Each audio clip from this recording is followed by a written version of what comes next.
Hello third good morning. ഇന്ന് നമുക്ക് പഠിക്കാനുള്ളത് ഷിസോഫ്രിനിയയുടെ മാനേജ്മെൻറ്റാണ് അല്ലേ. കഴിഞ്ഞ ക്ലാസ്സിൽ നമ്മൾ ഷിസോഫ്രിനിയയെ പറ്റി ജനറലി പഠിച്ചു, അതിൻ്റെ ഡിഫറെൻറ്റ് ടൈപ്സ് പഠിച്ചു, ക്ലിനിക്കൽ മാനിഫെസ്റ്റേഷനും ഒക്കെ പഠിച്ചു. അപ്പോൾ ഇന്ന് നമ്മൾ അതിൻ്റെ മാനേജ്മെൻറ്റ് പഠിക്കും. അതിനകത്ത് മെയിൻലി നമുക്ക് ഇൻക്ലൂഡ് ചെയ്യാനുള്ളത് medical management as well as nursing management. ഇപ്പം മെഡിക്കൽ മാനേജ്മെൻറ്റ് എന്ന് പറയുമ്പം അതായത് പേഷ്യൻ്റ് ഹോസ്പിറ്റലിൽ വന്നു കഴിഞ്ഞാൽ എങ്ങനെയാണ് അവർ ഏതൊക്കെ മെഡിസിൻ കൊടുത്താൽ ട്രീറ്റ് ചെയ്യുന്നത്, എന്തൊക്കെ തെറാപ്പറ്റിക് മൊഡാലിറ്റീസാണ് യൂട്ടിലൈസ് ചെയ്യുന്നത്, അവരുടെ ട്രീറ്റ്മെൻറ്റിന് വേണ്ടി, ഇങ്ങനെയുള്ള കാര്യങ്ങളൊക്കെയാണ് നമ്മളിതിനകത്ത് മെഡിക്കൽ മാനേജ്മെൻറ്റിൽ പഠിക്കുന്നത്. അപ്പോൾ ഇതിനകത്തെ തെറാപ്പറ്റിക് മൊഡാലിറ്റീസിൽ മെയിൻലി ആയിട്ടുള്ളത് pharmacotherapy, electroconvulsive therapy, psychosocial therapies, hospitalisation, psychosurgery, rehabilitation. ഇത്രയാണ് മാനേജ്മെൻറ്റ് ഷിസോഫ്രീനിയ പേഷ്യൻറ്റിൻ്റെ ട്രീറ്റ്മെൻറ്റ് മൊഡാലിറ്റിയിൽ ഉൾപ്പെടുത്തിയിട്ടുള്ളത്. ഒന്നുകൂടെ പറയാം. Therapeutic modalities used are mainly pharmacotherapy, electroconvulsive therapy, psychosocial therapy, hospitalisation, psychosurgery and rehabilitation. അപ്പോൾ ഇതിനകത്ത് pharmaco therapy എന്ന് പറയുമ്പോൾ നമുക്കറിയാം അത് മെഡിസിൻസ് ഉപയോഗിച്ച് പേഷ്യൻസിനെ ട്രീറ്റ് ചെയ്യുന്ന മെത്തേഡാണ് നമ്മൾ ഫാർമക്കോ തെറാപ്പി എന്ന് പറയുന്നത് അല്ലേ. അതിനകത്ത് മെയിൻലി ഡ്രഗ് യൂസ്ഡ് ഇൻ അതായത് ഷിസോഫ്രീനിയ പേഷ്യൻറ്റിനെ ട്രീറ്റ് ചെയ്യാൻ വേണ്ടി സാധാരണ ഉപയോഗിക്കുന്ന കോമൺ ഡ്രഗ്സാണ് ആൻറ്റിസൈക്കോട്ടിക്സ് എന്ന് പറയുന്നത്. അത് കൺവെൻഷണൽ ആൻറ്റിസൈക്കോട്ടിക്സ് ആണ് യൂസ് ചെയ്യുന്നത്. അതും അതല്ലാതെ ടിപ്പിക്കൽ ആൻറ്റിസൈക്കോട്ടിക്സ് കോമൺലി ഉപയോഗിക്കാറുണ്ട്. അപ്പോൾ അതായത് ഈ primary drugs used in antipsychotics അല്ലെങ്കിൽ primary drugs used as antipsychotic and conventional antipsychotics used are chlorpromazine. അതാണ് മെയിൻലി ഉപയോഗിക്കുന്ന ഡ്രഗ്. ക്ലോർപ്രോമസിൻ എന്ന് പറയുമ്പം 300 to 1500 milligram orally per day കൊടുക്കും. അതിൻ്റെ വേറൊരു പേരാണ് ലാർജാക്റ്റിൽ എന്ന് പറയും. ഓക്കെ. അതിനകത്ത് primary drug used is I told you antipsychotics and conventional antipsychotic used are first one is chlorpromazine 300 to 1500 milligram. ഇതിനകത്ത് എഴുതിയതിനകത്ത് അല്പം മിസ്റ്റേക്ക് ഉണ്ട്. 1500 എന്നാണ് എഴുതേണ്ടത്. ഇതിനകത്ത് 150 എന്ന് എഴുതിയിട്ടുള്ളൂ. ഓക്കെ. അത് തിരിച്ചെഴുതണം. ക്ലോർപ്രോമസിൻ 300 to 1500 milligram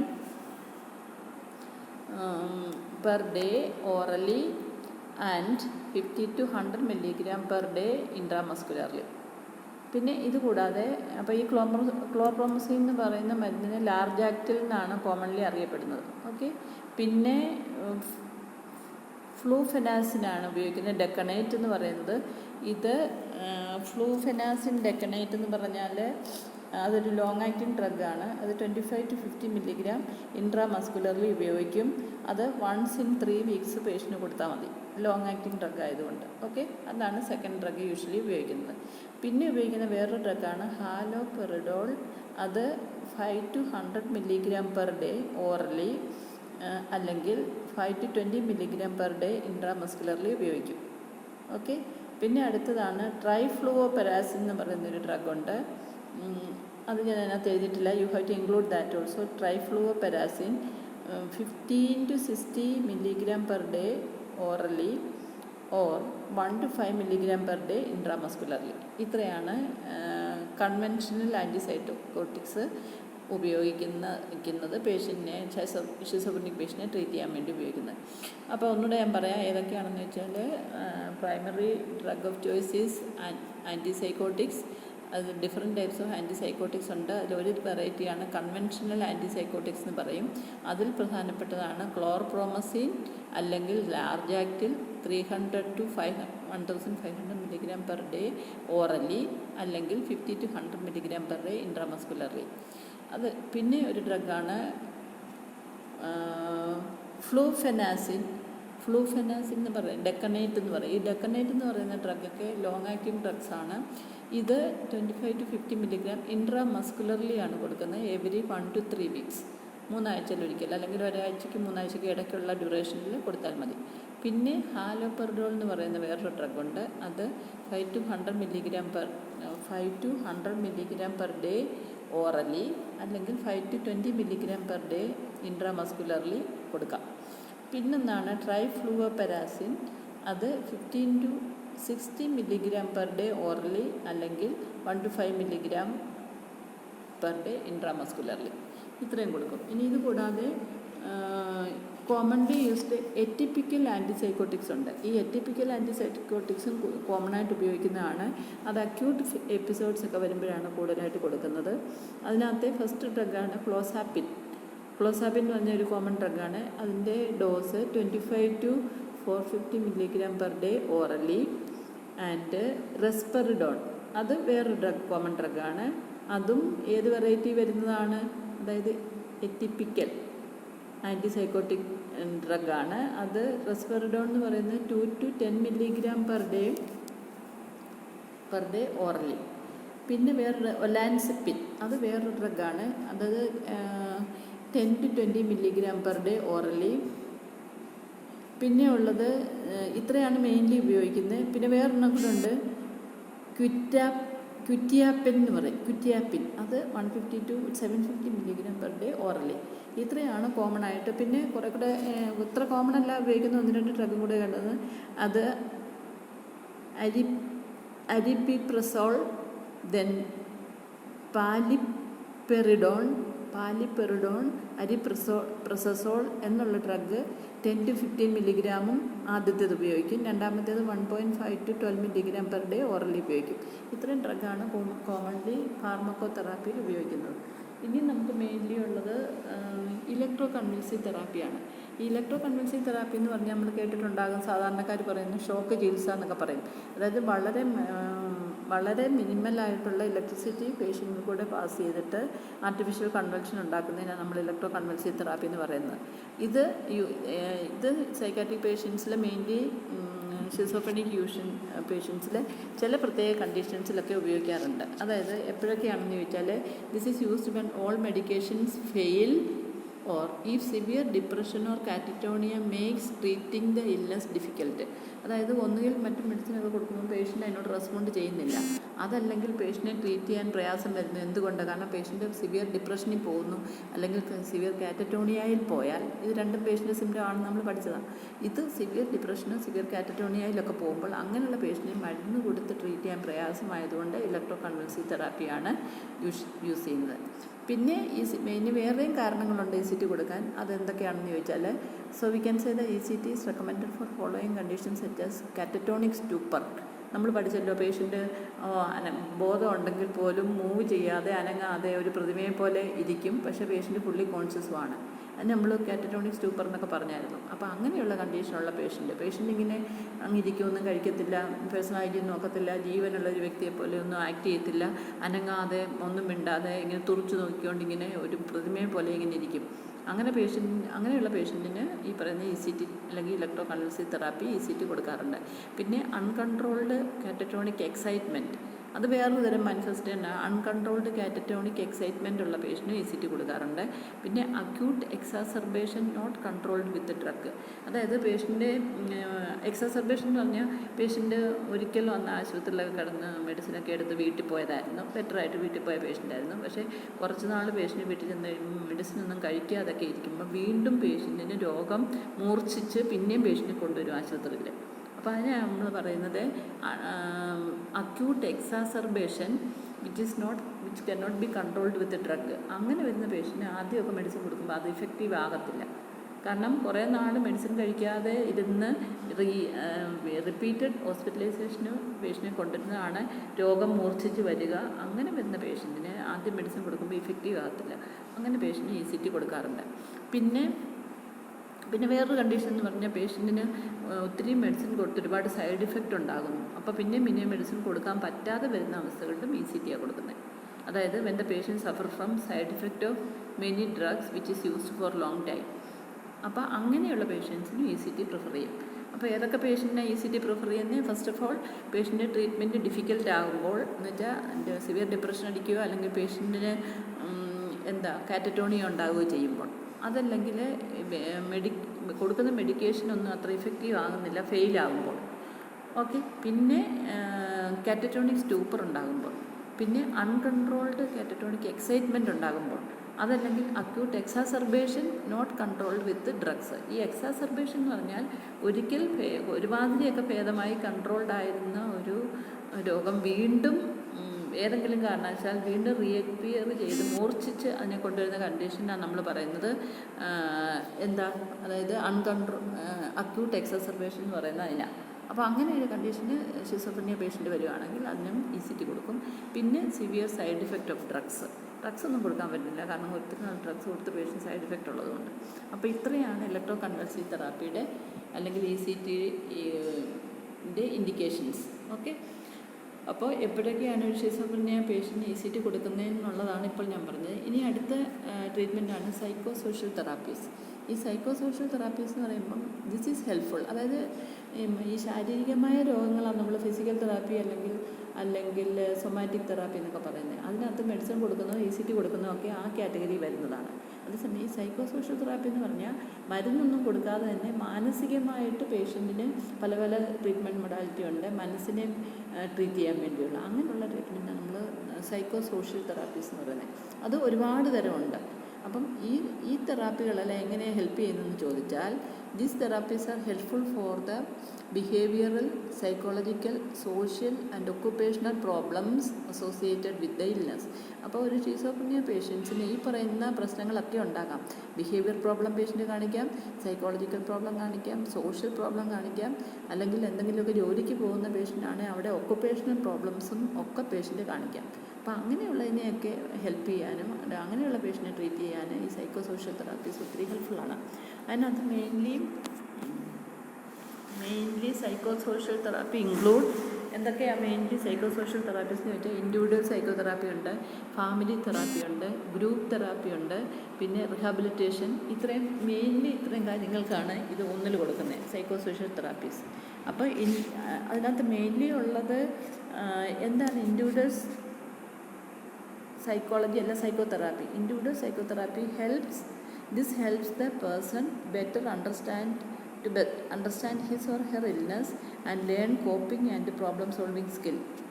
ഓക്കെ, അപ്പോൾ പേഷ്യൻറ്റിന് ഇങ്ങനെയുള്ള പ്രശ്നമുള്ള പേഷ്യൻറ്റിന് കോപ്പിംഗ്, അതായത് എന്ന് വെച്ചാൽ പൊരുത്തപ്പെടാനുള്ള കഴിവുണ്ടാകുക, അല്ലെങ്കിൽ ഒരു പ്രോബ്ലം ഫേസ് ചെയ്യുമ്പോൾ അതിനെ സോൾവ് ചെയ്യാനുള്ള കഴിവ് പകർന്നു കൊടുക്കാനൊക്കെയാണ് ഈ ഇൻഡിവിജ്വൽ സൈക്കോതെറാപ്പി ഹെൽപ്പ് ചെയ്യും. എന്ന് പറഞ്ഞാൽ വ്യക്തിയായിട്ട് തന്നെ വിളിച്ച് അതിന് ഇൻഡിവിജ്വലൈസ്ഡ് ആയിട്ട് ട്രീറ്റ്മെൻറ്റ് കൊടുക്കുന്നതിനാണ് നമ്മൾ ഇൻഡിവിജ്വൽ സൈക്കോതെറാപ്പി എന്ന് പറയുന്നത്.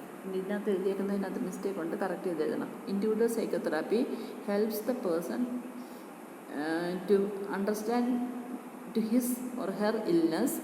അതായത് ആ രോഗിക്ക് തൻ്റെ രോഗത്തെപ്പറ്റി നല്ലപോലെ മനസ്സിലാക്കാനും അതുകൊണ്ടുള്ള അതിൻ്റെ അഡിക്വസിയും കഴിവുകളൊക്കെ മനസ്സിലാക്കിയിട്ട് ഒരു നല്ല തരത്തിൽ പേഷ്യൻറ്റിന് ഓരോ പ്രോബ്ലം ഫേസ് ചെയ്യുമ്പോൾ അതിനോട് പൊരുത്തപ്പെടാനുള്ള കഴിവ് കൊടുക്കുക എന്നുള്ളതാണ് ഈ സൈക്കോ സോഷ്യൽ തെറാപ്പീസിൻ്റെ പ്രധാനമായിട്ടുള്ള ലക്ഷ്യം. ഓക്കെ, അപ്പോൾ അങ്ങനെയുള്ള പേഷ്യൻറ്റിന് സൈക്കോളജിക്കൽ തെറാപ്പീസിൽ ഒരുപാട് ഇമ്പോർട്ടൻസ് കൊടുക്കുന്ന ഒന്നാണ് ഇൻഡിവിജ്വൽ സൈക്കോതെറാപ്പി. ഇത് കൂടാതെ ഇനിയും ഫാമിലി തെറാപ്പി എന്ന് പറഞ്ഞാൽ, family therapy typically consists of a brief program of family education about schizophrenia. It has been found that relapse rate of schizophrenia are higher in families with a high expressed emotions. അതായത് ഈ family therapy എന്ന് പറയുമ്പോൾ അതിനകത്ത് പേഷ്യൻറ്റിന് രോഗം വരാൻ വേണ്ടി patient തന്നെ എല്ലാവർക്കും അതിനകത്ത് കാരണക്കാർ. ആ ഫാമിലി ബാക്ക്ഗ്രൗണ്ടും ആ ഫാമിലിയിലുള്ള മറ്റ് അംഗങ്ങൾക്കും ഒക്കെ ഈ പേഷ്യൻറ്റിന് രോഗം വരാൻ ഒരു എക്സ്റ്റെൻറ്റ് വരെ കാരണമാകാം. അപ്പോൾ അങ്ങനെയുള്ളപ്പം പേഷ്യൻറ്റിനെ മാത്രം ട്രീറ്റ് ചെയ്താൽ പോരാ, പകരം മറ്റുള്ള ഫാമിലി മെമ്പേഴ്സിനെ കൂടെ എഡ്യൂക്കേറ്റ് ചെയ്യും, അവരെ കൂടെ ട്രീറ്റ്മെൻറ്റ് എന്ന് പറഞ്ഞാൽ അവർക്ക് കൗൺസിലിംഗ് കൊടുത്ത് എങ്ങനെയാണ് ഈ പേഷ്യൻറ്റിനോട് ബിഹേവ് ചെയ്യേണ്ടത്, എങ്ങനെയാണ് അവരെ, അതായത് ഒരു നല്ലൊരു തെറാപ്പറ്റിക് എൻവയൺമെൻറ്റ് ഫാമിലിയിൽ എങ്ങനെയാണ് ഉണ്ടാക്കി കൊടുക്കേണ്ടത്, ഇങ്ങനെയുള്ള കാര്യങ്ങളൊക്കെ മറ്റ് ഫാമിലി മെമ്പേഴ്സിനോട് പറഞ്ഞു കൊടുക്കണം. അല്ലെങ്കിൽ അവരും ഈ രോഗിക്ക് രോഗം കൂടുതലാകാനൊരു കാരണമാകാം, വരാനും കൂടുതലാകാനും ഒരു കാരണമാകാം. അപ്പോൾ അങ്ങനെയൊക്കെയുള്ള പേഷ്യൻസിന് വേണ്ടിയുള്ള ഇതാണ് ഫാമിലി തെറാപ്പി എന്ന് പറഞ്ഞാൽ. അപ്പോൾ ഇൻഡിവിജ്വൽ സൈക്കോതെറാപ്പി, ഫാമിലി തെറാപ്പി. ഇനി ഗ്രൂപ്പ് തെറാപ്പി അല്ലെങ്കിൽ സപ്പോർട്ട് ഗ്രൂപ്പ് എന്ന് പറഞ്ഞാൽ the social interaction, sense of cohesiveness, identification and reality testing is achieved within the group setting have proven to be highly therapeutic for this individual. അതായത് ഇങ്ങനെയുള്ള family, അതായത് group തെറാപ്പിയിൽ ഇതേപോലെ രോഗമുള്ള പല പല ആൾക്കാരെ ഒന്നിച്ച് വിളിച്ച് അവർക്ക് കോമൺ ആയിട്ടുള്ള ചില കാര്യങ്ങൾ, അവർ പാലിക്കേണ്ട കോമൺ ആയിട്ടുള്ള ചില കാര്യങ്ങൾ അവർക്ക് പറഞ്ഞു കൊടുക്കുക, അവരെ ബോധവൽക്കരിക്കുക. ഇതാണ് എൻ്റെ ഉദ്ദേശം. അപ്പോൾ അവരൊരു യുണൈറ്റഡ് ആയിട്ടുള്ള ഒന്നിലധികം ആൾക്കാർ ഒന്നിച്ച് ചേർന്നുള്ള ഒരു തെറാപ്പി ആയതുകൊണ്ട് അത് കുറേ കൂടെ പേഷ്യൻസിന് ഇഫക്റ്റീവായിട്ട് വരും. കാരണം അവരെ ഒന്നിച്ചിരുത്തിയാണ് അവരുടെ പ്രശ്നങ്ങൾ എന്താണ്, അവരുടെ പ്രോബ്ലം വന്നാൽ എങ്ങനെയാണ് സോൾവ് ചെയ്യുന്നത്, അവരുടെ കഴിവുകേടുകൾ എങ്ങനെയാണ്, അവരെങ്ങനെ അഡാപ്റ്റ് ചെയ്യണം, എങ്ങനെ അഡ്ജസ്റ്റ് ചെയ്യണം, ഇങ്ങനെയുള്ള കാര്യങ്ങൾ ഇതേ രോഗമുള്ള കുറേ ആൾക്കാരെ ഒരു സ്കിസോഫ്രീനിക് പേഷ്യൻറ്റിനെ ഒന്നിച്ചിരുത്തി കൊടുക്കുന്ന തെറാപ്പിയാണ് ഗ്രൂപ്പ് തെറാപ്പി എന്ന് പറയുന്നത്. മനസ്സിലായോ? അപ്പോൾ അങ്ങനെയുള്ള അത് ഒരുപക്ഷെ അങ്ങനെയുള്ള ഒന്നിച്ചുള്ള ഷിസോഫ്രീനിക് പേഷ്യൻസിനെ എല്ലാം കൂടെ ഒന്നിച്ചു കൊടുക്കുന്നതും ആകാം. അതല്ലെങ്കിൽ ഈ പേഷ്യൻറ്റുമായിട്ട് ഇൻറ്ററാക്ട് ചെയ്യുന്ന പല പല ആൾക്കാരെയും പേഷ്യൻറ്റിനെ ഉൾപ്പെടുത്തി കൊടുക്കുന്ന ഒരു തെറാപ്പി ആകാം. അപ്പം ഒന്നിലധികം ആൾക്കാർ അവിടെ ഉണ്ട്. ഒന്നിലധികം ആൾക്കാർ പേഷ്യൻറ്റിനെ മാത്രമല്ല, പേഷ്യൻ്റെ ആയിട്ട് ബന്ധുക്കളെയോ പേഷ്യൻ്റെ കൊളീഗ്സിനെയോ അല്ലെങ്കിൽ അതേ രോഗമുള്ള വേറെ പേഷ്യൻസോ ഒക്കെ ഒന്നിച്ച് ചേർന്ന് ഒരു ഗ്രൂപ്പാക്കി അവർക്ക് കൊടുക്കുന്ന തെറാപ്പിയാണ് നമ്മൾ ഗ്രൂപ്പ് തെറാപ്പി എന്ന് പറയുന്നത്. അതിൻ്റെ മെയിൻ ലക്ഷ്യം എന്താണെന്ന് വെച്ചാൽ അവരെ ബോധവൽക്കരിക്കുക. മനസ്സിലായോ? ഈ രോഗിക്ക് കൂടുതൽ പ്രശ്നങ്ങൾ ഉണ്ടാകാതിരിക്കാനും വന്ന രോഗം പെട്ടെന്ന് കുറയാനും ഒക്കെയുള്ള ബോധവൽക്കരണം പേഷ്യൻറ്റിനെ വെച്ച് മറ്റുള്ള ആൾക്കാർക്ക് കൊടുക്കുന്നതിനാണ് നമ്മൾ ഗ്രൂപ്പ് തെറാപ്പി എന്ന് പറയുന്നത്. അതായത് പറയുന്നത് അതിന് സപ്പോർട്ട് ഗ്രൂപ്പ് എന്നും ഒക്കെ പറയാം. It can provide continuing mutual support. അതാണ് മെയിൻ ലക്ഷ്യം. പിന്നെ അവസാനം നമ്മൾ റിഹാബിലിറ്റേഷനും ഉണ്ട്. റിഹാബിലിറ്റേഷൻ എന്താണെന്ന് വെച്ച് കഴിഞ്ഞാൽ നമുക്കറിയാമല്ലോ, പേഷ്യൻറ്റിന് ഓൾറെഡി ഒരു ക്രോണിക് ഇൽനെസ് ആണ്. പേഷ്യൻറ്റിന് പല പല കുഴപ്പങ്ങളുണ്ട്. ഒരു സാധാരണ ഒരു വ്യക്തിയെ പോലെ പേഷ്യൻറ്റ് ബിഹേവ് ചെയ്യാൻ പറ്റത്തില്ല. പേഷ്യൻ്റ് എപ്പോഴും മരുന്ന് കഴിക്കണം. കാരണം നമുക്കറിയാമല്ലോ, ഷിസോഫ്രീനിയ ഒരിക്കൽ വന്നാൽ പെട്ടെന്ന് മാറി കംപ്ലീറ്റ് ക്യൂർ ആകാനൊക്കെ ബുദ്ധിമുട്ടാണ്. പക്ഷേ അതിനെ കൺട്രോൾ ചെയ്യാൻ പറ്റുമെന്നുള്ളതാണ്.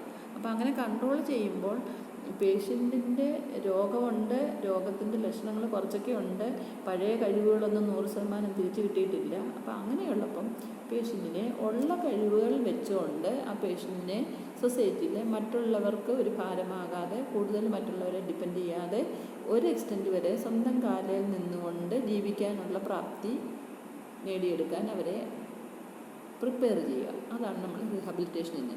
So rehabilitation focus on social skills and job training to help schizophrenics function in the community and live independently as possible എന്ന് പറഞ്ഞാൽ മറ്റുള്ളവരെ ആശ്രയിക്കാതെ തന്നെ സ്വന്തമായിട്ടുള്ള കഴിവുകളൊക്കെ പരിപോഷിപ്പിച്ച് കഴിയുന്നത്രയും ജോലി ചെയ്ത് മറ്റുള്ളവർക്കൊരു ഭാരമാകാതെ അവർ സൊസൈറ്റിയിൽ മറ്റുള്ളവരോടൊപ്പം ജീവിച്ചു പോകാനുള്ള സംവിധാനങ്ങൾ ഒരുക്കി കൊടുക്കുന്നതിനാണ് നമ്മളെപ്പോഴും റിഹാബിലിറ്റേഷൻ എന്ന് പറയുന്നത്. അതിന് പല തരത്തിലുള്ള റിഹാബിലിറ്റേഷനൊക്കെ ഉണ്ട്. ഫോർ എക്സാമ്പിൾ, അതാണ് നമ്മൾ റിഹാബിലിറ്റേഷൻ മെയിൻലി ഉള്ളത്. പിന്നെ പേഷ്യൻ്റെ ഹോസ്പിറ്റലൈസേഷനാണ്. ഈ ഹോസ്പിറ്റലൈസേഷൻ എന്ന് പറഞ്ഞാൽ most patients are treated as out patient. സാധാരണ ഷിസോഫ്രീനിക് പേഷ്യൻസിനെ ഔട്ട് പേഷ്യൻ്റായിട്ട് ട്രീറ്റ് ചെയ്യാം. പക്ഷേ ചില പേഷ്യൻറ്റിനെ ഔട്ട് പേഷ്യൻ്റായിട്ട് ട്രീറ്റ് ചെയ്യാൻ ബുദ്ധിമുട്ടാണ്. അത് ഏത് തരമാണെന്ന് ചോദിച്ചാൽ ദോസ് വിത്ത് സിവിയർ സിംറ്റംസ്, ഒത്തിരി സിംറ്റംസ് കാണിക്കുന്നവർ, അല്ലെങ്കിൽ അക്യൂട്ട് എപ്പിസോഡുമായിട്ട് വരുന്നവർ, അതല്ലെങ്കിൽ those in dangerous hurting themselves or others. അതായത് സ്വന്തമായിട്ട് തന്നെ അവർക്ക് തന്നെ സ്വന്തമായിട്ട് തന്നെ എന്തെങ്കിലും ആത്മഹത്യ ചെയ്യാനുള്ള ടെൻഡൻസി കാണിക്കുക, അവർ തന്നെ സെൽഫ് ഡിസ്ട്രക്ഷൻ നടത്തുക, അതല്ലെങ്കിൽ മറ്റുള്ളവരെ ഉപദ്രവിക്കുക, അവരുടെ ലൈഫിന് ഹാംഫുൾ ആകുന്ന തരത്തിലുള്ള ബിഹേവിയർ കാണിക്കുക. അങ്ങനെയൊക്കെയുള്ള പേഷ്യൻ്റ് വരുമ്പോൾ, അതായത് they may be potentially dangerous persons to themselves as well as others. അവർ അഗ്രസീവ് ആകാം, ചിലപ്പം ഒത്തിരി മറ്റുള്ളവരെ ഉപദ്രവിക്കുന്നവരാകാം, ആക്രമണകാരികളാകാം, സ്വന്തമായിട്ട് തന്നെ ലൈഫിനെ എൻഡ് ചെയ്യുന്ന സൂയിസൈഡ് ടെൻഡൻസി കാണിച്ച് സൂയിസൈഡ് ചെയ്യാൻ ശ്രമിക്കുന്നവരാകാം. അങ്ങനെയൊക്കെയുള്ള ഡിഫറെൻറ്റ് ടൈപ്സ് ഓഫ് വീട്ടിലെ സിറ്റുവേഷൻസിൽ മാനേജ് ചെയ്യാൻ പറ്റാത്ത പേഷ്യൻസ് ഉണ്ട്. അപ്പോൾ അങ്ങനെയുള്ള പേഷ്യൻറ്റിനെയും അവരുടെ ആ കണ്ടീഷൻ ഒരുമാതിരി സ്റ്റെബിലൈസ്ഡ് ആകുന്നിടം വരെ ഹോസ്പിറ്റലിൽ കൊണ്ടുപോയി അഡ്മിറ്റ് ചെയ്യുകയും അവിടെ ട്രീറ്റ് ചെയ്യുകയും വേണം. അതാണ് those with severe symptoms or those in danger of hurting themselves or others may require hospitalization to stabilize their condition. മനസ്സിലായാലോ? അവരുടെ കണ്ടീഷൻ സ്റ്റെബിലൈസ് ചെയ്യുന്ന അങ്ങനെയുള്ള പേഷ്യൻ്റിനെയാണ് ഹോസ്പിറ്റലിൽ ഇടേണ്ട അത്യാവശ്യമാണ്. പിന്നെയുള്ളത് സൈക്കോ സർജറി. ഇത് നമ്മളൊരു ട്രീറ്റ്മെൻറ്റ് മൊഡാലിറ്റിയിൽ ഉൾപ്പെടുത്തിയേക്കുന്നെങ്കിൽ പോലും ഇപ്പോൾ അത് അത്ര കോമൺ അല്ല. പക്ഷേ പണ്ട് കാലത്തൊക്കെ ലോബോട്ടമി, അതായത് നമ്മുടെ ബ്രെയിനിൻ്റെ ചില പ്രത്യേക ലോബിൽ an operation done in certain nerve pathways in the brain, അങ്ങനെയുള്ള ബ്രെയിനിലെ ലോബിൻ്റെ ചില നെർവ് പാത്വേസിലൊക്കെ നേരത്തെ ഓപ്പറേഷൻ ചെയ്ത് ഓപ്പറേഷൻ എന്ന രീതിയിലുള്ള ട്രീറ്റ്മെൻറ്റ് ചെയ്യുമായിരുന്നു. അതായത് it is formerly done in severe chronic schizophrenia. ഒത്തിരി സിവിയറായിട്ടുള്ള ക്രോണിക് ആയിട്ടുള്ള ഷിസോഫ്രീനിയ ഉള്ളവർക്കായിരുന്നു ആ സർജറിയൊക്കെ ചെയ്തുകൊണ്ടിരുന്നത്. പക്ഷേ now it is performed only under extremely rare ഇപ്പോൾ അത്ര കോമൺ ഒന്നും അല്ലത്. വളരെ എക്സ്ട്രീംലി റെയർ കണ്ടീഷൻസും ഒത്തിരി സൊഫിസ്റ്റിക്കേറ്റഡ് ഹോസ്പിറ്റൽസിലും ഒക്കെ അത് ചെയ്യത്തുള്ളൂ. അപ്പോൾ ഇതൊരു കോമൺ ട്രീറ്റ്മെൻറ്റ് മൊഡാലിറ്റി അല്ല. പക്ഷേ പണ്ട് ഇത് ചെയ്തിരുന്നു. എന്നിട്ട് എന്താ ചെയ്യുന്നതെന്ന് വെച്ചാൽ ബ്രെയിനിൻ്റെ ചില പ്രത്യേക ലോബിനകത്ത് സർജറി ചെയ്യുക. ദിസ് ലോബ് എന്ന് പറഞ്ഞാൽ certain nerve pathways in the brain, അവിടെയായിരുന്നു സർജറി ചെയ്തിരുന്നത്. ഇനി റിഹാബിലിറ്റേഷൻ നമുക്ക് നോക്കാം. മുമ്പേ നമ്മൾ ബ്രീഫായിട്ടൊന്ന് പറഞ്ഞെങ്കിലും this rehabilitation focus on strengthening of self care. Patient സ്വന്തമായിട്ട് തന്നെ അവൻ്റെ സ്വന്തം കാര്യം നോക്കി ജീവിക്കത്തക്ക തരത്തിലാക്കിയെടുക്കുക. അല്ലെങ്കിൽ നമ്മൾ പറഞ്ഞില്ല, സിംറ്റമെറ്റോളജിയിലെ പേഷ്യൻ്റ് ഗ്രൂമിങ് പൂറായിരിക്കും, സെൽഫ് കെയർ ഡെഫിസിറ്റ് ഉണ്ടായിരിക്കും, അങ്ങനെ ഒരുപാട് കാര്യങ്ങൾ നമ്മൾ സിംറ്റമെറ്റോളജി പഠിച്ചു. അപ്പോൾ അതിൽ നിന്നൊക്കെ പേഷ്യൻറ്റിനെ ട്രീറ്റ് ചെയ്ത് ഒരു സ്റ്റേബിളാക്കി കൊണ്ടുവന്നതിന് ശേഷം 100% പേഷ്യൻ്റ് പഴയതുപോലെ ആകത്തില്ല എങ്കിൽ പോലും ഒരു എക്സ്റ്റെൻറ്റ് വരെ അവർക്ക് സെൽഫ് കെയർ സ്വന്തം കാര്യം നോക്കത്തക്കവണ്ണം അവരെ പ്രാപ്തരാക്കുക. സ്വന്തം കാര്യം നോക്കാമെന്ന് എൻ്റെ അർത്ഥം വസ്ത്രം ധരിക്കുക, രാവിലെ എഴുന്നേറ്റ് കുളിക്കുക, അല്ലെങ്കിൽ അവരുടെ സെൽഫ് കെയർ ആക്ടിവിറ്റി നോക്കുക, ആഹാരം കഴിക്കുക, കാര്യങ്ങളിലൊക്കെ ഇൻവോൾവ് ചെയ്യുക. ജോലി ചെയ്യുന്നവരാണെങ്കിൽ വലിയ കുഴപ്പമില്ലാതെ ജോലിയൊക്കെ ചെയ്യുക. വിദ്യാർത്ഥികളാണെങ്കിൽ എന്ന് സ്കൂളിൽ പോവുക, പഠിത്ത കാര്യത്തിലൊക്കെ ശ്രദ്ധിക്കുക. ഇങ്ങനെയുള്ള കാര്യങ്ങളൊക്കെ സെൽഫ് സഫീഷ്യൻ്റ് ആക്കുക ഒരു എക്സ്റ്റെൻറ്റ് വരെ. അതാണ് പറഞ്ഞത് സ്ട്രെങ്തനിങ് ഓഫ് സെൽഫ് കെയർ എന്ന് പറഞ്ഞു. പിന്നെ promoting and improving quality of life through relapse prevention, rehabilitation, promoting and improving quality of life through relapse prevention എന്ന് പറഞ്ഞാൽ പേഷ്യൻറ്റിൻ്റെ ലൈഫിൻ്റെ ക്വാളിറ്റി മെച്ചപ്പെടുത്തുക. എങ്ങനെയാണെന്ന് വെച്ചാൽ പിന്നെയും പല പ്രാവശ്യം അഡ്മിറ്റഡ് ആകാതെ, അതായത് റെക്കറൻസ് വരിക. ഒരിക്കലും വന്ന് കുറച്ച് നാൾ മരുന്നെടുത്ത് ആശുപത്രി കിടന്നു, കുറച്ച് നാൾ ട്രീറ്റ്മെൻറ്റ് എടുത്തു, പേഷ്യൻറ്റിന് സ്റ്റേബിളായി, പേഷ്യൻറ്റിനെ വീട്ടിൽ വിടും, ഈ മരുന്നൊക്കെ കഴിക്കാൻ പറഞ്ഞ് ഡോക്ടർ വിടും, ഇടയ്ക്കിടയ്ക്ക് ഫോളോ അപ്പിന് വന്നാൽ മതി എന്ന് പറയും. പക്ഷേ ചില പേഷ്യൻസ് ഉണ്ട് മെഡിസിൻ ഒന്നും പ്രോപ്പർലി കഴിക്കത്തില്ല, അല്ലെങ്കിൽ വീട്ടിലുള്ളവർ അത്രമാത്രം ശ്രദ്ധ കൊടുക്കത്തില്ല, പേഷ്യൻ്റ് കഴിക്കത്തില്ല. അപ്പോൾ പിന്നെ പേഷ്യൻ്റ് രോഗം മൂർച്ഛിച്ച് പിന്നെയും പല പ്രാവശ്യം ആശുപത്രിയിൽ വരും. അങ്ങനെ വരുമ്പോഴത്തേക്ക് പല പ്രാവശ്യം വന്ന് കിടക്കുമ്പോഴത്തേക്ക് പേഷ്യൻ്റെ ലൈഫിൻ്റെ ക്വാളിറ്റി അത് ബാധിക്കും. മനസ്സിലായി? അങ്ങനെ പേഷ്യൻ്റ് ക്രോണിക് ആകും. അങ്ങനെ ക്രോണിക് ആകാതെ തന്നെ പേഷ്യൻറ്റിൻ്റെ ക്വാളിറ്റി ഓഫ് ലൈഫ് കൂട്ടത്തക്കവണ്ണം പ്രിവെൻഷൻ ഓഫ് റിലാപ്സ് എന്ന് വെച്ചാൽ വീണ്ടും രോഗം വരുന്ന അവസ്ഥയാണ് നമ്മൾ റിലാപ്സ് എന്ന് പറയുന്നത്. അങ്ങനെ വരാതെ നോക്കുക. അതാണ് ഇമ്പോർട്ടൻ്റ് ആയിട്ടുള്ളൊരു റിഹാബിലിറ്റേഷൻ്റെ ഇമ്പോർട്ടൻ്റ് ആയിട്ടുള്ളൊരു കാര്യം. പിന്നെ rehabilitation has improved a lot through by providing community support services to decrease hospital readmission rates എന്ന് പറഞ്ഞാൽ റിഹാബിലിറ്റേഷൻ എന്ന് പറഞ്ഞാൽ ഷിസോഫ്രീനിയ പേഷ്യൻ്റെ റിഹാബിലിറ്റേഷൻ ഒക്കെ വളരെ അഡ്വാൻസ്ഡ് ആയിപ്പോൾ. കാരണം ഇപ്പോൾ എന്ന് പറഞ്ഞാൽ നമ്മൾ ഒരു പേഷ്യൻ്റ് അങ്ങനെ ഒരു വീട്ടിലുണ്ടെങ്കിൽ പോലും അവിടുത്തെ നമുക്കറിയാമല്ലോ പ്രൈമറി ഹെൽത്ത് സെൻ്ററും കമ്മ്യൂണിറ്റി ഹെൽത്ത് നഴ്സസും ഒക്കെ ഉണ്ട്. അപ്പോൾ അവർ ഈ ഹോം വിസിറ്റിനൊക്കെ പോകുന്നുണ്ടെങ്കിൽ അവരുടെ വീട്ടിൽ ചെന്നിട്ട് പേഷ്യൻറ്റിന് വേണ്ട മെഡിസിൻ കൊടുക്കാനുള്ളതൊക്കെ PHCന്ന് എടുത്തുകൊണ്ട് പോയി കൊടുക്കുക. അല്ലെങ്കിൽ പേഷ്യൻറ്റിന് മരുന്ന് തീർന്നു കഴിയുമ്പോൾ PHCയിലോട്ട് ഫോളോ അപ്പ് നടത്തുക. ചിലപ്പം ആഴ്ചയിൽ ഒരിക്കലോ 2 പ്രാവശ്യമൊക്കെ ഒരു സൈക്യാട്രിസ്റ്റ് അവിടെ വരുന്നുണ്ടാവും.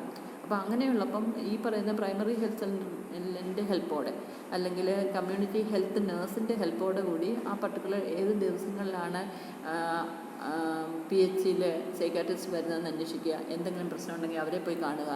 എപ്പോഴും മാനസിക ആശുപത്രിയിൽ പണ്ട് പോയിരുന്ന മാനസിക ആശുപത്രിയിൽ പോകണമെന്നൊന്നുമില്ല. കാരണം അത്രമാത്രം ഇപ്പം കമ്മ്യൂണിറ്റിയിലൊക്കെ സൈക്യാട്രിസ്റ്റിൻ്റെ ആക്സസിബിലിറ്റി ഉണ്ട് through the primary health centre. അപ്പോൾ അങ്ങനെ വരുന്നുണ്ടെങ്കിൽ ഈ പറയുന്ന സപ്പോർട്ട് സർവീസ് പ്രൈമറി ഹെൽത്ത് സെൻറ്ററിലുള്ളവരോ അല്ലെങ്കിൽ കമ്മ്യൂണിറ്റി കെയർ കൊടുക്കുന്നവരുടെയൊക്കെ ഉത്തരവാദിത്വമായിട്ട് അവരെടുക്കും. അവർക്കറിയായിരിക്കും അവർക്കൊരു പ്രത്യേക ഏരിയ ഉണ്ടല്ലോ. നിങ്ങൾക്കറിയാം, നിങ്ങൾ സെക്കൻഡ് ഇയറിലൊക്കെ കമ്മ്യൂണിറ്റി പോയിട്ടുണ്ടാകും അല്ലെങ്കിൽ പോയിട്ടുണ്ടാകും. അപ്പം നിങ്ങൾക്കറിയാം എത്രമാത്രം ഏരിയയിലാണ് ഒരു PHCയും സബ് സെൻറ്ററും ഒക്കെ പ്രവർത്തിക്കുന്നതെന്ന്. അപ്പോൾ അവർക്ക് അവരുടെ ഏരിയയിൽ എത്ര മാനസിക രോഗികളുണ്ട്, അവരുടെ രോഗം എന്താണ്, അവരെന്ത് ട്രീറ്റ്മെൻറ്റാണ് എടുക്കുന്നത്, ഇങ്ങനെയുള്ള കാര്യങ്ങളൊക്കെ അറിയാം. അപ്പോൾ അങ്ങനെയുള്ളവർക്ക് എന്തെങ്കിലുമൊക്കെ നീഡ് അല്ലെങ്കിൽ ട്രീറ്റ്മെൻറ്റ് വൈസായാലും തെറാപ്യൂട്ടിക് വൈസായാലും റിഹാബിലിറ്റേഷൻ വൈസായാലും എന്തൊക്കെയൊക്കെ നീഡുണ്ടെങ്കിൽ അവർ കണ്ടുപിടിച്ച് അതിന് സജഷനും അഡ്വൈസും ഒക്കെ കൊടുക്കും. അവർക്ക് മാനേജ് ചെയ്യാത്ത കണ്ടീഷനാണെങ്കിൽ മാത്രമേ അവർ വീണ്ടും അവരെ മറ്റൊരു സൈക്യാട്രിസ്റ്റിൻ്റെ അടുത്തോട്ട് റെഫർ ചെയ്യത്തുള്ളൂ. മനസ്സിലായി? അതാണ് പറഞ്ഞത് rehabilitation has improved a lot through by providing community support services to decrease hospital readmission rate. അപ്പോൾ വീണ്ടും ഹോസ്പിറ്റലിൽ അഡ്മിറ്റ് ആകുക എന്നുള്ള ആ പ്രക്രിയ ഇത് ഇല്ലാതാക്കും. കാരണം അതാവശ്യത്തിനുള്ള കെയർ പ്രൈമറി ഹെൽത്ത് സെൻ്ററിൽ നിന്ന് കിട്ടാം, അല്ലെങ്കിൽ കമ്മ്യൂണിറ്റി ഹെൽത്തിൽ നിന്ന് കിട്ടും, അല്ലെങ്കിൽ വൺസ് ഇൻ എ വൈൽ ഒരു സൈക്കാട്രിസ്റ്റ് അവിടെ വരുന്നുണ്ടാകും. ആഴ്ചയിൽ ഒരിക്കലോ അല്ലെങ്കിൽ ആഴ്ചയിൽ 2 പ്രാവശ്യം ചിലപ്പം വരാം, അല്ലെങ്കിൽ 2 ആഴ്ചയിലിരിക്കുമ്പോൾ ഒരിക്കൽ വരാം. അപ്പോൾ സൈക്കാട്രിസ്റ്റിനെ കാണാനുള്ളൊരു ഫെസിലിറ്റി കമ്മ്യൂണിറ്റിയിൽ തന്നെ ഉണ്ട്. അപ്പോൾ അവർ എന്നും ആശുപത്രിയിലോട്ട് പോകേണ്ട ആവശ്യം വരുന്നില്ല. അപ്പോൾ അത് റിഹാബിലിറ്റേഷൻ്റെ ഒരു വലിയ അഡ്വാൻറ്റേജ് ആയിട്ട് വരാം. പിന്നെ റിഹാബിലിറ്റേഷൻ സർവീസസ് അവൈലബിൾ എന്തൊക്കെയാണെന്ന് ചോദിച്ചാൽ, സോഷ്യൽ സ്കിൽ ട്രെയിനിങ്, അതായത് സ്വന്തം ഡെയിലി ആക്ടിവിറ്റീസ് ഓഫ് ഡെയിലി ലിവിങ്ങിൽ ചെയ്യേണ്ട കാര്യങ്ങൾ എന്തൊക്കെയാണെന്ന് അവർക്ക് പറഞ്ഞ് മനസ്സിലാക്കി കൊടുക്കുക. സെൽഫ് കെയർ എങ്ങനെയാണ്, അല്ലെങ്കിൽ സ്വന്തമായിട്ട് ആഹാരം കഴിക്കുന്ന കാര്യത്തിലും അവർക്ക് സ്വന്തം ആക്ടിവിറ്റീസ് ഓഫ് ഡെയിലി ലിവിങ് എങ്ങനെയൊക്കെയാണ് ചെയ്യുന്ന കാര്യത്തിൽ, പിന്നെ എഴുതാനും വായിക്കാനും പഠിക്കാനും, അല്ലെങ്കിൽ ഒരു വ്യക്തി എന്നുള്ള നിലയിൽ എന്തൊക്കെ ഒരാൾ ചെയ്യണം, ആ ഒരു കാര്യത്തിലൊക്കെ തന്നെ അവർക്ക് വേണ്ടത്ര ട്രെയിനിങ്ങും ഒക്കെ കൊടുക്കുന്നതിനാണ് നമ്മൾ ഈ skill training, social skill training. മറ്റുള്ളവരോടൊക്കെ മിങ്കിൾ ചെയ്യുന്ന സമൂഹത്തിൽ ഒരാളായിട്ട് എങ്ങനെ പ്രവർത്തിക്കാം, ഇങ്ങനെയുള്ള കാര്യങ്ങളിലൊക്കെ അത്യാവശ്യം വേണ്ട കാര്യങ്ങളൊക്കെ പേഷ്യൻറ്റിന് പറഞ്ഞു കൊടുക്കുക. പിന്നെ വൊക്കേഷണൽ റിഹാബിലിറ്റേഷൻ അതെന്താണെന്ന് ചോദിച്ചാൽ, ചിലപ്പോൾ പല സൈക്കാട്രി പേഷ്യൻറ്റും എപ്പോഴും ഇങ്ങനെ രോഗം വരുന്നത് കൊണ്ടും അഡ്മിറ്റ് ആകുന്നതുകൊണ്ട് എന്തെങ്കിലുമൊക്കെ ജോലി ഉണ്ടായിരുന്നുള്ള പേഷ്യൻ്റെ ജോലിയൊക്കെ നഷ്ടപ്പെട്ടു പോകാം. അപ്പോൾ അവർക്ക് അവരുടെ ഉള്ള കഴിവ് വെച്ച് ചെറിയ എന്തെങ്കിലുമൊക്കെ ജോലി ചെയ്ത് ജോലി വ്യാപൃതരായി അതിൽ നിന്ന് വരുമാനം ഉണ്ടാക്കി ജീവിക്കാനുള്ള ഒരു ചാൻസൊക്കെ ഉണ്ടാക്കി കൊടുക്കുന്നതിനാണ് നമ്മൾ വൊക്കേഷണൽ ട്രെയിനിങ് എന്ന് റിഹാബിലിറ്റേഷൻ എന്ന് പറയുന്നത്. പണ്ട് പേഷ്യൻ്റ് രോഗം വരുന്നതിന് മുമ്പേ ഏതെങ്കിലുമൊക്കെ നല്ല ജോലിയിലൊക്കെ ഇരുന്നവരാകാം. പിന്നെ രോഗം വന്നു കഴിഞ്ഞപ്പോൾ കുറച്ചൊക്കെ പേഷ്യൻ്റെ ക്വാളിറ്റിയും കപ്പാസിറ്റിയിലും കുറച്ചൊക്കെ പരിമിതികൾ വരുമല്ലോ. അപ്പോൾ അങ്ങനെ വരുമ്പോൾ ഉള്ള കഴിവുകൾ വെച്ചുകൊണ്ട് പേഷ്യൻ്റ് ചെയ്യാൻ പറ്റുന്ന ജോലി കണ്ടുപിടിച്ച് അതിനകത്ത് അവരെ ട്രെയിൻ ചെയ്താൽ അവർക്കൊരു അസിസ്റ്റൻ്റ് വരെ ആ ജോലി ചെയ്ത് അതിൻ്റെ വരുമാനത്തിൽ നിന്നൊക്കെ ജീവിക്കാൻ പറ്റും. അതാണ് അതിനു വേണ്ടിയുള്ള ട്രെയിനിങ്ങിനാണ് വൊക്കേഷണൽ ട്രെയിനിങ്, വൊക്കേഷണൽ റിഹാബിലിറ്റേഷൻ എന്നൊക്കെ പറയുന്നത്. പിന്നെ ഹാഫ് വേ ഹോംസ് എന്ന് പറഞ്ഞാൽ, നമ്മുടെ അക്യൂട്ട് സ്റ്റേജിൽ ഒരു പേഷ്യൻ്റ് ആശുപത്രിയിൽ വന്നാൽ ആ ഒരു മെഡിസിനൊക്കെ കൊടുത്ത് സ്റ്റേബിൾ ആക്കി കഴിഞ്ഞാൽ പേഷ്യൻറ്റിനെ വീട്ടിൽ വിടാം. മനസ്സിലായോ? അല്ലാതെ ഹോൾ ലൈഫ് ടൈം ഒരു ഷിസോഫ്രീനിക് പേഷ്യൻ്റിനെ ആശുപത്രിയിൽ അഡ്മിറ്റ് ചെയ്ത് ഹോൾ ലൈഫ് ടൈം അവർക്ക് അവിടെ സ്പെൻഡ് ചെയ്യാനൊന്നും പറ്റത്തില്ല. കാര്യം എന്താ? കാരണം നമ്മൾ അക്യൂട്ട്ലി ഇല്ലായിട്ടുള്ളവരെ മാത്രമേ അവിടെ അഡ്മിറ്റ് ചെയ്ത് ട്രീറ്റ്മെൻറ്റ് കൊടുത്ത് സ്റ്റേബിൾ ആകുമ്പോൾ വീട്ടിൽ വിടണം എന്നുള്ളതാണ്. പക്ഷേ ചില പേഷ്യൻസ് ഉണ്ട്, വീട്ടിൽ വിട്ട് കഴിഞ്ഞാൽ അവരെ നോക്കാൻ ആരും കാണത്തില്ല. അല്ലെങ്കിൽ അക്യൂട്ട് സ്റ്റേജ് കഴിയുമ്പോൾ കുറച്ചൊക്കെ രോഗം ഭേദമായി കഴിയുമ്പോൾ അവരെ വീട്ടിൽ കൊണ്ടുപോകാൻ പറയാം. പക്ഷേ എന്നാലും അവർ ഫുള്ളി ഓക്കെ അല്ല, അവർക്ക് സൂപ്പർവിഷൻ വേണം. അങ്ങനെയുള്ള പേഷ്യൻറ്റിനെ വീട്ടിൽ വിട്ട് കഴിഞ്ഞാൽ നോക്കാൻ ആരുമില്ലെങ്കിൽ അങ്ങനെയുള്ള പേഷ്യൻസിനെ നോക്കാൻ വേണ്ടിയുള്ള ചില പ്രത്യേക സംവിധാനങ്ങൾ നമുക്കിപ്പോൾ ഉണ്ട്. അതാണ് പറയുന്നത് ഹാഫ് വേ ഹോംസ് എന്ന് പറഞ്ഞാൽ, പേഷ്യൻ്റ് കംപ്ലീറ്റ്ലി ക്യൂറായില്ല, അക്യൂട്ട് സ്റ്റേജിൽ നിന്ന് ബെറ്ററായി സ്റ്റേബിളായി, പക്ഷേ പേഷ്യൻ്റ് 100% ഓക്കെ ആയില്ല. അപ്പോൾ ആ കുറച്ച് സ്ഥലത്തേക്ക് പേഷ്യൻ്റ് താമസിക്കാനുള്ള ഒരു സെറ്റിങ്സിനെയാണ് നമ്മൾ ഹാഫ് വേ ഹോം എന്ന് പറയുന്നത്. അവിടെ അതിൻ്റെ എന്താ പ്രത്യേകത എന്ന് വെച്ചാൽ, അവിടെ 100% സൂപ്പർവിഷൻ ആവശ്യമില്ല, പക്ഷേ പേഷ്യൻ്റ് സൂപ്പർവിഷൻ വേണം താനും. അങ്ങനെ ഉള്ള പേഷ്യൻറ്റിനെ നോക്കാനുള്ള ഹാഫ് വേ ഹോം. അതല്ലെങ്കിൽ ലോങ് ടൈം ഹോം എന്ന് പറഞ്ഞാലും പേഷ്യൻറ്റിനെ വീട്ടിൽ കൊണ്ടുവിടാൻ പറ്റത്തില്ല, അവിടെ ആരും നോക്കാൻ. അവിടെ ആൾക്കാരുണ്ടാകാം, ഒരു പക്ഷേ ജോലിക്ക് പോകുന്നവരോ കുട്ടികളുള്ളവർ സ്കൂളിൽ പോകുന്നവരോ ഒക്കെ ആയിരിക്കും. അപ്പോൾ ഈ ഒരു പേഷ്യനെ ഒറ്റയ്ക്ക് അവിടെ കൊണ്ടിട്ട് കഴിഞ്ഞാൽ അത് നോക്കാനും ആരും കാണത്തില്ല. അപ്പോൾ ഒരു മാനസിക രോഗിയെ ഒരിക്കലും ഒറ്റയ്ക്കൊരു വീട്ടിൽ താമസിപ്പിക്കാൻ നമുക്ക് പറ്റത്തില്ലല്ലോ. സമയാസമയങ്ങളിൽ കൃത്യസമയത്ത് മരുന്ന് കൊടുക്കണം, അവരെ സൂപ്പർവൈസ് ചെയ്യണം. ഇങ്ങനെയൊക്കെ സംവിധാനങ്ങളില്ലാത്ത സെറ്റിങ്സിൽ ലോങ് ടൈം ഹോംസും ഉണ്ട്. എന്ന് പറഞ്ഞു കഴിഞ്ഞാൽ ലോങ് ടൈം ഹോംസ് കുറേ കൂടുതൽ നാൾ അവർ താമസിക്കേണ്ട ഒരു സംവിധാനത്തിനെയാണ് ലോങ് ടൈം ഹോംസ് എന്ന് പറയുന്നത്. അതും റിഹാബിലിറ്റേഷൻ്റെ ഒരു ഭാഗമാണ്. അപ്പോൾ അവരെ ഇടയ്ക്കിടയ്ക്ക് ആരെങ്കിലും ഈ പറയുന്ന സൈക്കാട്രിസ്റ്റോ അല്ലെങ്കിൽ സൈക്കാട്രിക് ടീമിൻ്റെ ആരെങ്കിലും മെമ്പേഴ്സൊക്കെ അവരെ വിസിറ്റ് ചെയ്യാം, അവരെ അന്വേഷിക്കാം. അങ്ങനെയുള്ള കാര്യങ്ങളൊക്കെ ഈ ലോങ് ടൈം ഹോമിൽ അവൈലബിൾ ആയിരിക്കും. പിന്നെ ഡേ ഹോസ്പിറ്റൽ എന്ന് പറഞ്ഞാൽ അത് ഡേ ടൈമിൽ മാത്രം പേഷ്യൻറ്റിനെ നോക്കുക. അത് കഴിയുമ്പം പേഷ്യൻറ്റിനെ രാത്രിയാകുമ്പോൾ അവിടെ അഡ്മിറ്റ് ഒന്നും ചെയ്യത്തില്ല. ഡേ ടൈമിൽ പേഷ്യൻറ്റിനെ കെയർ കൊടുക്കാം. അത് കഴിയുമ്പോൾ പേഷ്യൻറ്റിനെ ഈവനിങ് ആകുമ്പോൾ പേഷ്യൻ്റെ ആൾക്കാരുടെ കൂടെ വീട്ടിൽ പോകും. മനസ്സിലായി? അങ്ങനെ ഡേ ഹോസ്പിറ്റൽസും ഉണ്ട് പേഷ്യൻറ്റിന് വേണ്ടി. നമ്മുടെ നാട്ടിൽ അത്ര കോമൺ അല്ലെങ്കിൽ വെസ്റ്റേൺ കൺട്രിയിലൊക്കെ ഡേ ഹോസ്പിറ്റൽസൊക്കെ വളരെയധികം ഉണ്ട്. ഓക്കെ, അപ്പോൾ അതാണ് rehabilitation service available for the schizophrenic patient. ഇനി നമ്മൾ നേഴ്സിംഗ് റെസ്പോൺസിബിലിറ്റിയിൽ ഈ പറയുന്ന ട്രീറ്റ്മെൻറ്റ് മൊഡാലിറ്റി വരുമ്പോൾ നേഴ്സിംഗ് റെസ്പോൺസിബിലിറ്റി എന്തൊക്കെയാണെന്ന് ചോദിച്ചാൽ, nurses need to be familiar with the agencies in the community that provides the services. ഇപ്പം നമ്മൾ പറഞ്ഞില്ലേ റിഹാബിലിറ്റേഷനിൽ ആ ഒരു കാര്യത്തിൽ എന്തൊക്കെയാണ് നേഴ്സിംഗ് റെസ്പോൺസിബിലിറ്റി എന്ന് ചോദിച്ചാൽ, nurses need to be familiar with the agencies in the community that provide the services.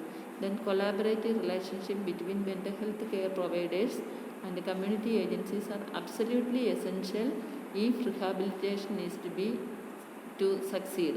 എന്ന് വെച്ചാൽ റിഹാബിലിറ്റേഷൻ സക്സസ്ഫുൾ ആകണമെങ്കിൽ ആ നേഴ്സസും മറ്റ് ഹെൽത്ത് കെയർ പ്രൊവൈഡേഴ്സും തമ്മിൽ ഒരു കൊളാബറേറ്റീവ് ആയിട്ടുള്ള ഒരു റിലേഷൻഷിപ്പ് വേണം.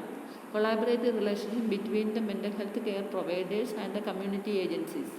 അപ്പോൾ ഈ പറഞ്ഞ നമ്മൾ പറഞ്ഞല്ലോ, ഹാഫ് എ ഹോം അല്ലെങ്കിൽ half a home, long time homes, ഇതൊക്കെ ഞാൻ പറഞ്ഞു. ഇപ്പോൾ അവിടെയൊക്കെ ഉള്ള അങ്ങനെയുള്ള ഏജൻസീസിൻ്റെയൊക്കെ അവരുമായിട്ടും നേഴ്സസുമായിട്ടും ഹെൽത്ത് കെയർ പ്രൊവൈഡേഴ്സുമായിട്ടും ഒരു നല്ല ലിങ്കും കൊളാബറേറ്റീവ് റിലേഷൻഷിപ്പും വേണം. എങ്കിൽ മാത്രമേ ആ ഒരു റിഹാബിലിറ്റേഷൻ ഒത്തിരി സക്സസ്ഫുൾ ആകത്തുള്ളൂ. പിന്നെ nurses should introduce them with local rehabilitation centres on self help group to patients and family members to reduce readmission. അതായത് ഈ പേഷ്യൻസും പേഷ്യൻ്റെ വീട്ടിലെ മറ്റാൾക്കാരും ഒക്കെ തന്നെ ഈ പറയുന്ന ഏജൻസീസും ഒക്കെ ആയിട്ട് നല്ല റിലേഷൻഷിപ്പിലാകണം, എങ്കിൽ റിഹാബിലിറ്റേഷൻ സെൻറ്റേഴ്സുമായിട്ട്. അപ്പോൾ അവർ പറയുന്ന കാര്യങ്ങളൊക്കെ കേട്ട് പേഷ്യൻ്റ് മുന്നോട്ട് പോയാൽ വീണ്ടും വീണ്ടും പേഷ്യൻറ്റിനെ ആശുപത്രിയിൽ കൊണ്ടുപോയി അഡ്മിറ്റ് ചെയ്യേണ്ട ഒരു ആവശ്യം ഉണ്ടാകത്തില്ല. മനസ്സിലായി? അപ്പോൾ റീ അഡ്മിഷൻ പ്രിവെൻറ്റ് ചെയ്യുക എന്നുള്ളതാണ് റിഹാബിലിറ്റേഷൻ്റെ ഇമ്പോർട്ടൻ്റ് ആയിട്ടുള്ള ഒരു ലക്ഷ്യം. അതിനകത്ത് നേഴ്സസിന് വളരെയധികം ഉത്തരവാദിത്വം ഉണ്ട്. ഓക്കെ, അപ്പോൾ അതാണ് nursing responsibilities associated with rehabilitation of schizophrenic patients. അപ്പോൾ ഇന്ന് നമ്മൾ ബ്രീഫായിട്ട് ബ്രീഫായിട്ടാണ് നമ്മളിതിൻ്റെ മാനേജ്മെൻറ്റ് പറഞ്ഞു. അതിനകത്ത് മെഡിക്കൽ മാനേജ്മെൻറ്റ് മെയിൻലി പറഞ്ഞത്. നേഴ്സിംഗ് മാനേജ്മെൻറ്റ് വേറെ വരുന്നുണ്ട്. പക്ഷേ ഇതിനകത്ത് നമ്മൾ മെഡിക്കൽ മാനേജ്മെൻറ്റിൻ്റെ ഭാഗമായിട്ട് തന്നെ എങ്ങനെയാണ് പേഷ്യൻറ്റിനെ റിഹാബിലിറ്റേറ്റ് ചെയ്യുന്നതെന്നുള്ളതിൻ്റെ ബ്രീഫായിട്ട് പറഞ്ഞു. അതിനകത്ത് നേഴ്സിംഗ് റെസ്പോൺസിബിലിറ്റി എന്താണെന്ന് നമ്മൾ പറഞ്ഞു. ഇനി ഇതിൻ്റെ നേഴ്സിംഗ് മാനേജ്മെൻറ്റിൽ പോകണം. അത് നമ്മൾ വേറെ മെഡിക്കൽ മാനേജ്മെൻറ്റിൽ നിന്ന് വ്യത്യാസമായിട്ട് വേറൊരു ടോപ്പിക്കായിട്ട് നമ്മൾ പഠിക്കും. അപ്പോൾ അതിനകത്ത് നേഴ്സിംഗ് മാനേജ്മെൻറ്റ് ഡീറ്റെയിൽഡായിട്ട് വരും. ഓക്കെ, അപ്പോൾ ഇന്ന് നമുക്ക് തൽക്കാലം ഇതിനകത്ത് ഞാനിപ്പോൾ മെഡിക്കൽ മാനേജ്മെൻറ്റ് മാത്രമേ പഠിപ്പിച്ചിട്ടുള്ളൂ. നേഴ്സിംഗ് മാനേജ്മെൻറ്റ് ഇതിൻ്റെ ഫോളോയിങ് ആയിട്ട് വരുന്നുണ്ട്. ഓക്കെ, അപ്പോൾ നമുക്കിന്നിവിടെ മെഡിക്കൽ മാനേജ്മെൻറ്റ് നിർത്താം.